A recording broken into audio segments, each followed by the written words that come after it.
ഇന്ന് ചെറിയൊരു long video ആണ്. എൻ്റെ വീഡിയോസൊക്കെ കാണുന്നവർക്കറിയാം ഇവിടുത്തെ ഇപ്പ, അതായത് ഇക്കുവിൻ്റെ ഫാദർ നന്നായിട്ട് ബിരിയാണി ഉണ്ടാക്കുന്നു. ഇപ്പാൻ്റെ ബിരിയാണി ഞങ്ങളുടെ നാട്ടിൽ ഫേമസ് ആണ്. പക്ഷേ ടിസ്റ്റ് എന്താണെന്ന് വെച്ചാൽ ഇന്ന് ഇപ്പല്ല ഇമ്മയാണ് ബിരിയാണി വെക്കുന്നത്. ഇപ്പാൻ്റെ കൂടെ കൂടിയിട്ട് ഇമ്മി നന്നായിട്ട് ബിരിയാണി വെക്കാൻ പഠിച്ചിട്ടുണ്ട്. അപ്പോൾ ചുരുക്കി പറഞ്ഞാൽ ഇന്നത്തെ ബിരിയാണി ഇവരെ രണ്ടാളും കൂടി കലാപരിപാടിയാണ്. ഇപ്പൻ്റെ എക്സ്പീരിയൻസ് ആയിട്ട് ഈ ഉള്ളി വെട്ടണേ. ഈ ഉള്ളി വെട്ടുമ്പോഴൊക്കെ എന്നോട് ഓരോന്നും പറയുന്നുണ്ട്. ഉള്ളി ഇങ്ങനെ വെട്ടാം, അങ്ങനെ വെട്ടാം, ഇതിനാണെങ്കിൽ ഇങ്ങനെ വെട്ടണം, മറ്റേതിനാണെങ്കിൽ ഇങ്ങനെ വെട്ടണം എന്നൊക്കെ പറഞ്ഞിട്ട് എല്ലാതും പറഞ്ഞു തരുന്നുണ്ട്. പക്ഷെ ഇന്ന് ബിരിയാണി അതിനെക്കൊണ്ട് ബിരിയാണിക്കെട്ടാണ് നമ്മൾ ഫോക്കസ് ചെയ്യുന്നത്. മലപ്പുറത്ത് ബീഫാട്ടോ മെയിൻ. ഞാൻ കല്യാണം കഴിഞ്ഞ് ഇവിടെ വന്നതിൻ്റെ ശേഷമാണ് ബീഫ് ഇത്രയും കഴിക്കാൻ തുടങ്ങിയത്. ഞങ്ങളുടെ കോഴിക്കോടിലൊക്കെ ഇടയ്ക്കുള്ളൂ ബീഫൊക്കെ വാങ്ങുക. കല്യാണത്തിന് മുന്നേ ബീഫിനോടേക്ക് വലിയ താല്പര്യം ഉണ്ടായിരുന്നില്ല. പക്ഷെ ഇപ്പം ബീഫ് എൻ്റെ ഫേവറേറ്റ് ആണ്. അതൊക്കെ പോട്ടെ, ഇനി നമുക്ക് ഇവിടെ റെസിപ്പി കാണാം. സൺഫ്ലവർ ഓയിലേക്ക് നമ്മൾ നൈസായി കട്ട് ചെയ്ത ഉള്ളി ഇട്ട് കൊടുക്കുക. ഉള്ളി ഒന്ന് പെട്ടെന്ന് വാടി കിട്ടാൻ വേണ്ടിയിട്ട് ഉപ്പും കൂടി ചേർത്ത് കൊടുക്കുക.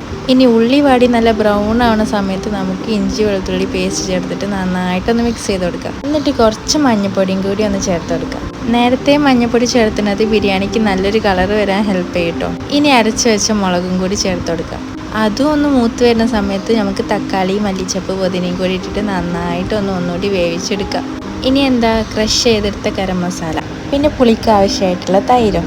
ഇത്രയുള്ളൂ കേട്ടോ മസാലകളൊക്കെ നമ്മൾ ചേർക്കുന്നത്.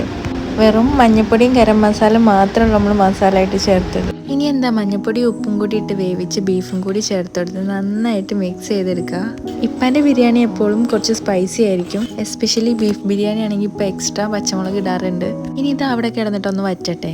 അപ്പോൾ നമുക്ക് അരി ഒന്ന് സെറ്റാക്കി എടുക്കാം. അരി വേവിക്കാൻ വെച്ച് വെള്ളം തിളച്ചിട്ടുണ്ട്. ആ വെള്ളത്തിലേക്ക് അരി ഇട്ടിട്ട് നമുക്കൊരു 90% വേവിച്ചെടുക്കാം. ഒരു 80% ആവുന്ന സമയത്തേക്ക് നമുക്കതിലേക്ക് കുറച്ച് ക്യാരറ്റും കൂടി ഇട്ട് കൊടുക്കാം. റൈസിൽ ഉപ്പിടാൻ മറക്കരുതേ. ഇനി ഊറ്റിയെടുത്ത അരി നമുക്ക് ലെയറായിട്ട് ദം ചെയ്ത് കൊടുക്കാം. അതിൻ്റെ ഇടയിൽ കറണ്ട് പോയിട്ടോ, അപ്പോൾ ഞാൻ ഫ്ലാഷൊക്കെ അടിച്ചിട്ടാണ് അഡ്ജസ്റ്റ് ചെയ്യുന്നത്. അപ്പോൾ ലെയറിൻ്റെ ഇടയിൽ മല്ലിച്ചപ്പും പുതിനയും പൊരിച്ച ഉള്ളി ഉണ്ടെങ്കിൽ അതും കൂടി ഒന്ന് ഇട്ട് കൊടുക്കാം. നമ്മളിവിടെ സെപ്പറേറ്റ് ഉള്ളി പൊരിച്ചിട്ടൊന്നുമില്ല, അല്ലാതെ തന്നെ അത് പെർഫെക്റ്റ് ബിരിയാണി ആയിരുന്നു.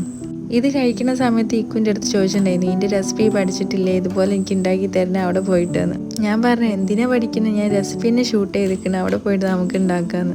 അങ്ങനെ നമ്മൾ വറ്റിക്കാൻ വെച്ച ബീഫിൻ്റെ മസാലയെന്ന് ഊറ്റിയെടുത്ത എണ്ണയാണ് ഈ മേലെ കൂടെ ഒഴിക്കണേ. പിന്നെ റൈസിൻ്റെ മേലെ കൂടെ കുറച്ച് എക്സ്ട്രാ സൺഫ്ലവർ ഓയിലും കൂടി ഒഴിച്ചിട്ടുണ്ടായിരുന്നു. ഇത്രയുള്ള പരിപാടി. നമ്മൾ ഒരു മസാലയും വേണ്ടാന്ന് എനിക്കിപ്പം മനസ്സിലായിട്ടോ ബിരിയാണിയിൽ. ഇനി എന്തായാലും ഹൈദരാബാദ് പോയിട്ട് ഞാൻ ഇത് ട്രൈ ചെയ്യും.